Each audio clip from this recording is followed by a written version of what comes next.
घर के मंदिर के दीपक की बची हुई बाती का क्या करना चाहिए, क्या कूड़े में फेंक देना चाहिए। भक्तों, कहीं आप भी तो अनजाने में अपने घर की बरकत को खुद अपने ही हाथों से कूड़ेदान में तो नहीं डाल रहे।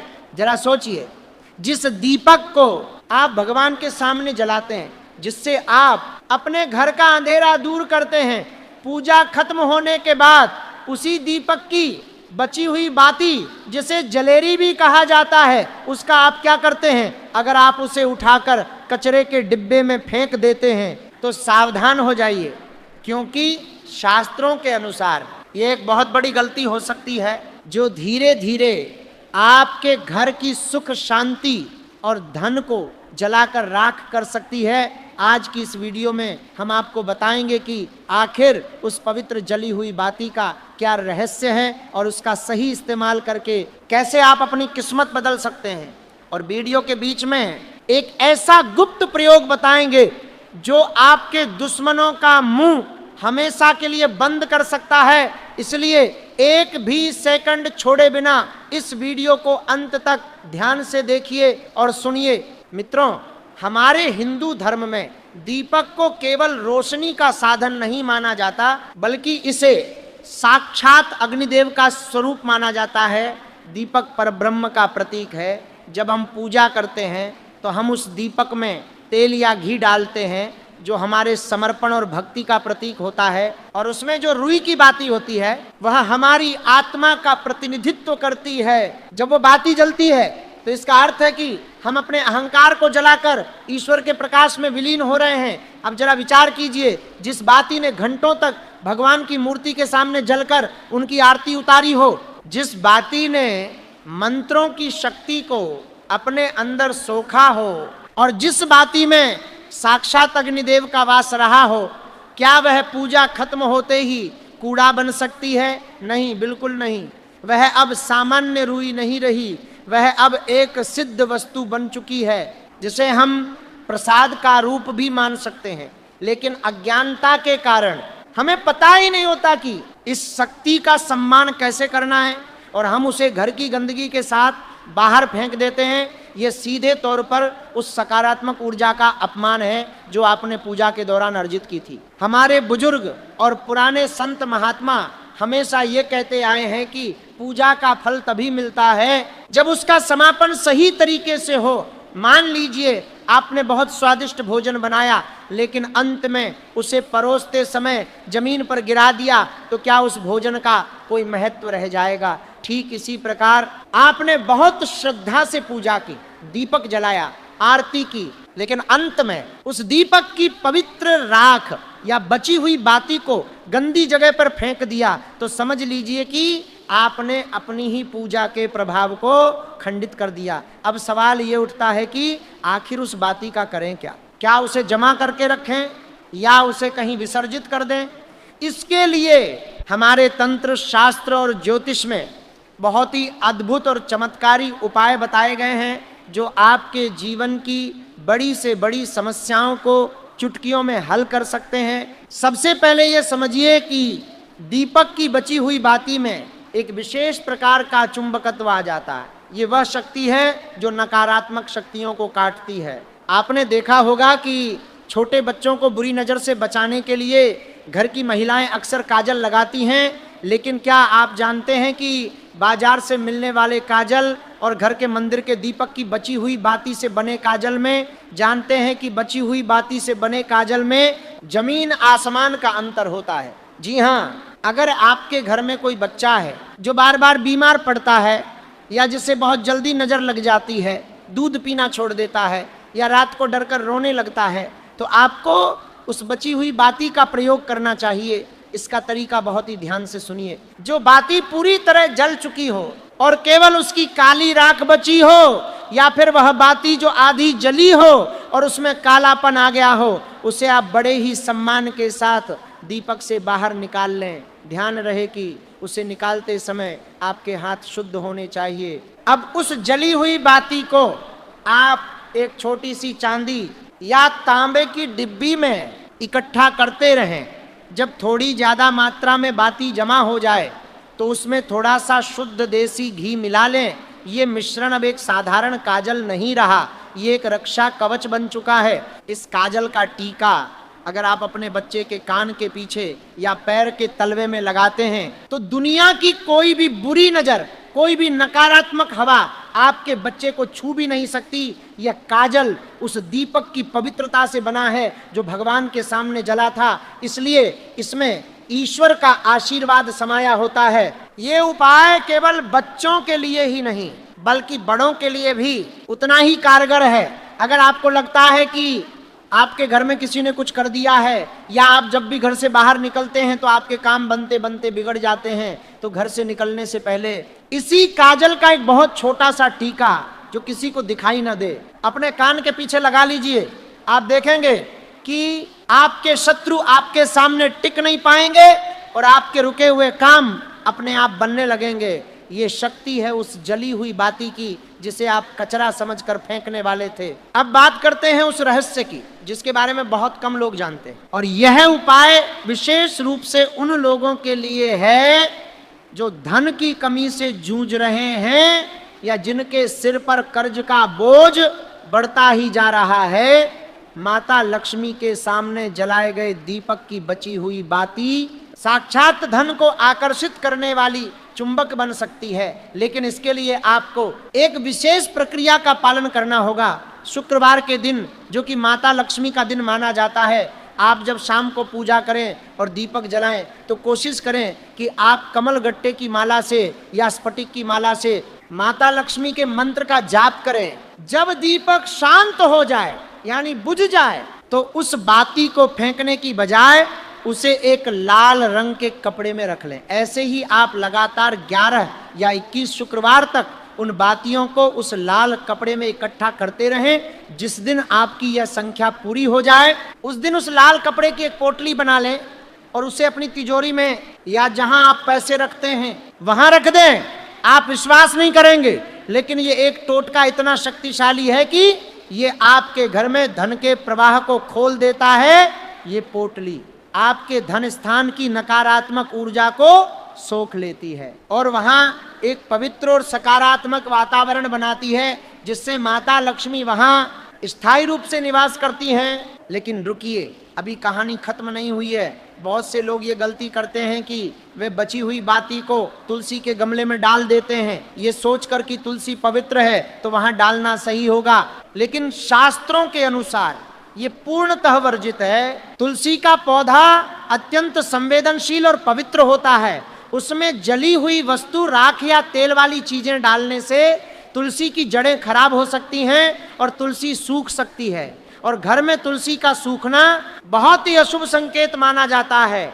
इसलिए भूलकर भी दीपक की बची हुई बाती या धूप बत्ती की राख तुलसी के गमले में न डालें, ये एक तरह का दोष उत्पन्न करता है। तो फिर अगर हम काजल नहीं बनाना चाहते या हमारे पास बहुत सारी बातियां जमा हो गई हैं तो उनका विसर्जन कैसे करें? इसका सबसे उत्तम तरीका है जल प्रवाह। यदि आपके घर के आसपास कोई पवित्र नदी, तालाब या बहता हुआ पानी है तो आप उन बची हुई बातियों को इकट्ठा करके किसी कागज में लपेटकर उस बहते हुए जल में प्रवाहित कर दें। जल में प्रवाहित करते समय मन ही मन अग्निदेव और जल देवता से प्रार्थना करें कि आपके घर के सारे दुख और दरिद्रता इस बाती के साथ बह जाएं।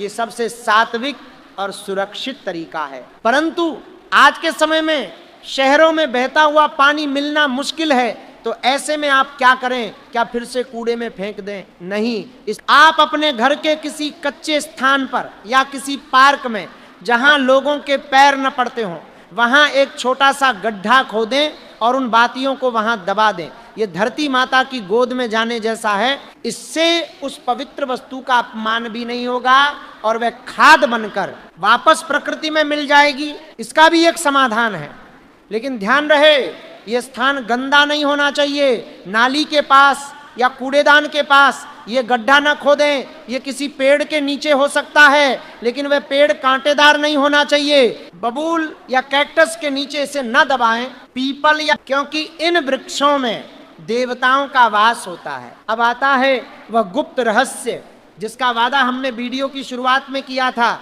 शत्रु बाधा निवारण। अगर आपका कोई शत्रु आपको बहुत परेशान कर रहा है, पीपल या बरगद के पेड़ के नीचे दबाना सबसे शुभ माना जाता है।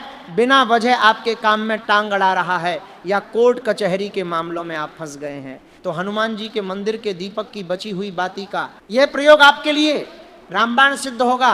आपको करना यह है कि शनिवार की शाम को हनुमान जी के मंदिर में जाएं, वहाँ चमेली के तेल का दीपक जलाएं और हनुमान चालीसा का पाठ करें।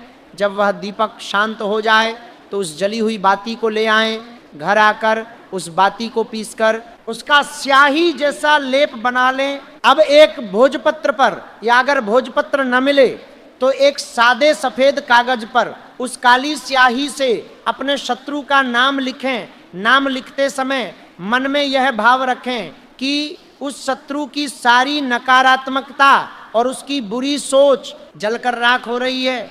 अब उस कागज को मोड़कर उसके ऊपर थोड़ा सा सिंदूर लगा दें और उसे किसी भारी पत्थर के नीचे दबा दें, या फिर किसी सुनसान जगह पर जाकर जमीन में गाड़ दें। यह एक तांत्रिक क्रिया जैसा प्रभाव डालता है, लेकिन यह पूर्णतः सात्विक है, क्योंकि इसमें आप किसी का बुरा नहीं कर रहे बल्कि अपनी रक्षा कर रहे हैं। ऐसा करने से आप देखेंगे कि कुछ ही दिनों में आपके शत्रु का व्यवहार आपके प्रति बदलने लगेगा, या वह खुद ब खुद आपके रास्ते से हट जाएगा। उसका ध्यान आपकी तरफ से हटकर अपनी ही समस्याओं में उलझ जाएगा। एक बात का और विशेष ध्यान रखना चाहिए जो अक्सर लोग नज़रअंदाज कर देते हैं। कई बार हम देखते हैं कि दीपक में घी या तेल तो खत्म हो जाता है, लेकिन बाती पूरी नहीं जल पाती और वह बच जाती है। ऐसी अधजली बाती को दोबारा उसी दीपक में जलाना शास्त्रों में सही नहीं माना जाता, इसे दोषपूर्ण माना जाता है। हर नई पूजा के लिए नई बाती का ही प्रयोग करना चाहिए। पुरानी या अधजली बाती का दोबारा उपयोग करने से घर में क्लेश बढ़ सकता है और मानसिक शांति भंग हो सकती है। हाँ, अगर आप अखंड ज्योति जला रहे हैं तो बात अलग है, उसमें हम उसी ज्योति को कायम रखते हैं। लेकिन सामान्य दैनिक पूजा में हर बार नई और स्वच्छ रुई की बाती का ही प्रयोग करें। पुरानी बाती को आदर पूर्वक हटा दें और ऊपर बताए गए तरीकों से उसका निस्तारण करें। दीपक की बाती का संबंध हमारे पूर्वजों से भी माना जाता है। पितृपक्ष के दौरान या अमावस्या के दिन जब हम अपने पितरों के लिए दीपक जलाते हैं तो वह दक्षिण दिशा की ओर मुख करके जलाया जाता है। उस दीपक की बची हुई बाती को तो भूलकर भी घर में नहीं रखना चाहिए, क्योंकि वह पितरों के निमित्त थी, उसका कार्य पूर्ण हो चुका है। ऐसी बाती को तो उसी दिन या अगले दिन सुबह पीपल के पेड़ के नीचे रख देना चाहिए। इससे पितरों की आत्मा को शांति मिलती है और उनका आशीर्वाद परिवार पर बना रहता है। अगर आप उस बाती को घर में ही इधर उधर पड़ा रहने देते हैं तो ये पितृदोष का कारण बन सकता है, जिससे घर में बीमारी और धन की हानि हो सकती है। मित्रों, हमारी संस्कृति में हर छोटी से छोटी चीज का गहरा अर्थ है। यह अंधी आस्था नहीं है, बल्कि यह ऊर्जा का विज्ञान है, जिसे हमारे ऋषियों ने हजारों साल पहले समझ लिया था। दीपक की लौ जब ऊपर की ओर उठती है तो वह हमें यह संदेश देती है कि चाहे परिस्थितियां कैसी भी हों, हमें हमेशा ऊपर उठना है। और वह बाती जो जलकर खुद को मिटा देती है वह हमें त्याग और बलिदान सिखाती है। इसलिए उस त्यागी हुई बाती का सम्मान करना हमारा कर्तव्य है। जब आप इन छोटे छोटे नियमों का पालन करना शुरू करते हैं तो आप देखते हैं कि आपके घर का वातावरण बदलने लगा है। जिस घर में पूजा की सामग्री का अपमान होता है वहां कभी भी बरकत नहीं टिकती, और जहां हर कण का सम्मान होता है वहां देवताओं का वास होता है। एक और अद्भुत प्रयोग है जो आप इस बाती से कर सकते हैं। अगर आपको रात में बुरे सपने आते हैं या आपको लगता है कि आपके घर में किसी अदृश्य शक्ति का साया है, तो आप उस सूखी हुई जली बाती को ले लें और उसमें थोड़ी सी गुग्गुल या लोबान मिला लें। शाम के समय घर के मुख्य द्वार पर या घर के आंगन में उपले की आग पर इसे डालकर इसका धुआं पूरे घर में फैलाएं। ये धुआं इतना पवित्र और शक्तिशाली होता है कि ये घर के कोने कोने से नकारात्मक ऊर्जा को बाहर निकाल फेंकता है। ये एक तरह का शुद्धिकरण है जो घर के वास्तु दोषों को भी शांत करता है। ये प्रयोग आप हफ्ते में एक बार, खास तौर पर मंगलवार या रविवार को कर सकते हैं। तो दोस्तों, आज आपने जाना कि कैसे आपके घर के मंदिर के दीपक की एक छोटी सी बची हुई बाती, जिसे आप शायद अब तक बेकार समझ रहे थे, वह कितनी कीमती और शक्तिशाली है। ये केवल कचरा नहीं है, ये ऊर्जा का पुंज है, ये आशीर्वाद का शेष भाग है। अगली बार जब आप पूजा करें और दीपक बुझ जाए तो उस बाती को उठाने से पहले एक बार नमन करें और फिर उसका सही उपयोग या विसर्जन करें। आप देखेंगे कि आपके जीवन में कैसे सकारात्मक बदलाव आने शुरू हो जाते हैं। धर्म का पालन केवल मलाई खाने में नहीं बल्कि सही आचरण में है। और सही आचरण यही है कि हम देव शक्तियों के संपर्क में आई हर वस्तु की गरिमा को बनाए रखें। हमें पूरी उम्मीद है कि ये जानकारी आपकी आंखें खोलने वाली साबित होगी।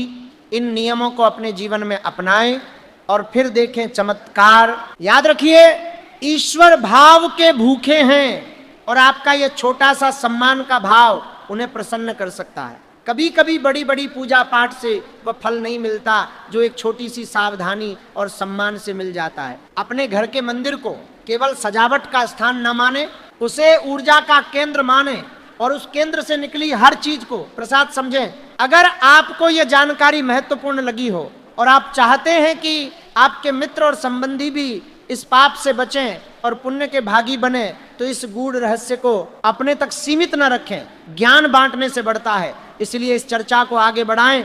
हो सकता है आपके एक प्रयास से किसी के घर का वास्तु दोष खत्म हो जाए या किसी की रुकी हुई तरक्की शुरू हो जाए और उसका पुण्य आपको भी प्राप्त होगा, क्योंकि सही राह दिखाना भी एक बहुत बड़ा धर्म है। ईश्वर आप सभी का कल्याण करें। आपके घर में सदैव सुख, शांति और समृद्धि का दीपक जलता रहे और आप अज्ञानता के अंधेरे से निकलकर ज्ञान के प्रकाश की ओर बढ़ते रहें। अंत में एक बात और जो बहुत जरूरी है, कई लोग आलस्य के कारण कई दिनों तक मंदिर की सफाई नहीं करते और दीपक में कई दिनों की जली हुई बातियां जमा हो जाती हैं। ये बहुत ही अशुभ है। ये घर में आलस्य और दरिद्रता को निमंत्रण देता है। मंदिर की सफाई नित्य होनी चाहिए। भगवान को भी स्वच्छता प्रिय है। बासी फूल और जली हुई बातियां रोज हटानी चाहिए ताकि नई ऊर्जा का संचार हो सके। जैसे हम रोज नहाते हैं, नए कपड़े पहनते हैं, वैसे ही मंदिर को भी रोज नयापन चाहिए। जमा हुआ कचरा, चाहे वह पूजा का ही क्यों ना हो, ऊर्जा को रोक देता है, प्रवाह को बाधित कर देता है। इसलिए नित्य कर्म करें, नित्य सफाई करें और नित्य उस पवित्र बाती का सही निस्तारण करें। यही एक सच्चे साधक की पहचान है।